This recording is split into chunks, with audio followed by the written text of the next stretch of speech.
ప్రపంచంలో ఇజ్రాయిలీ పౌరుల్ని ఎక్కడ చంపినా మిమ్మల్ని వేటాడి వెంటాడతాం అని చెప్తుంది ఇజ్రాయెల్. ఇప్పుడు అది ఒక చట్టాన్నే చేసేసింది. ఉరి తీయాలి అన్నటువంటిది. గాజాలో ఒకవైపు మారణహోమం సృష్టిస్తున్న ఇజ్రాయెల్ సర్కార్, మరోవైపు పాలస్తీనా పౌరుల మీద అణచివేత చర్యలు మరింత తీవ్రతరం చేసే కఠిన చర్యలను తీసుకొచ్చిందంటూ సాక్షి రాసుకొచ్చింది. పాలస్తీనాలు ఇజ్రాయెల్ ప్రజలను హత్య చేస్తే మరణదండన విధిస్తామని తేల్చెప్పింది. హత్య కేసులో దోషిగా తెలిస్తే చావుకు సిద్ధపడాల్సిందని వెల్లడించింది. మేరకు ఇజ్రాయెల్ పార్లమెంటు బిల్లుకు సోమవారం ఆమోద ముద్ర వేశారు. బిల్లుకు అనుకూలంగా 62, వ్యతిరేకంగా 48 ఓట్లు వచ్చినాయి.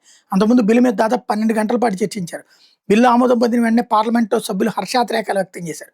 ఇజ్రాయెల్ కొత్త చట్టాన్ని అంతర్జాతీయ సమాజం, మానవ హక్కుల సంఘాలు తీవ్రంగా ఖండించాయి. ఈ చట్టం వివక్షపూరితమైందని, అమానుషమైందని స్పష్టం చేశాయి. ఇజ్రాయేలీలకు వ్యతిరేకంగా నేరాలకు పాల్పడే పాలస్తీనాలకు శిక్షలు పెంచాలని అతివాదులు చాలా ఏళ్ళుగా డిమాండ్ చేశారు. కొందరు ఉద్యమం బాట పట్టారు. వాళ్ళ ఒత్తిడికి ప్రభుత్వం తొలగినట్టు స్పష్టమవుతుంది. ప్రధానమంత్రి బెంజమిన్ నెతన్యాహు పార్లమెంటు బిల్లు మీద ఓటింగ్లో స్వయంగా పాల్గొన్నారు.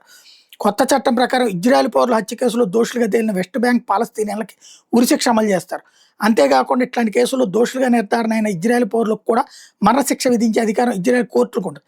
అయితే మరణశిక్షను ఇజ్రాయెల్లోని పాలస్తీనా జాతీయులకే పరిమితం చేసి యూదు జాతీయులకు మినహాయింపు ఇచ్చేలా ఈ చట్టం ఉందని న్యాయ నిపుణులు చెబుతున్నారు. మొత్తానికి కేవలం పాలస్తీనాల శిక్షకు గురవుతారు.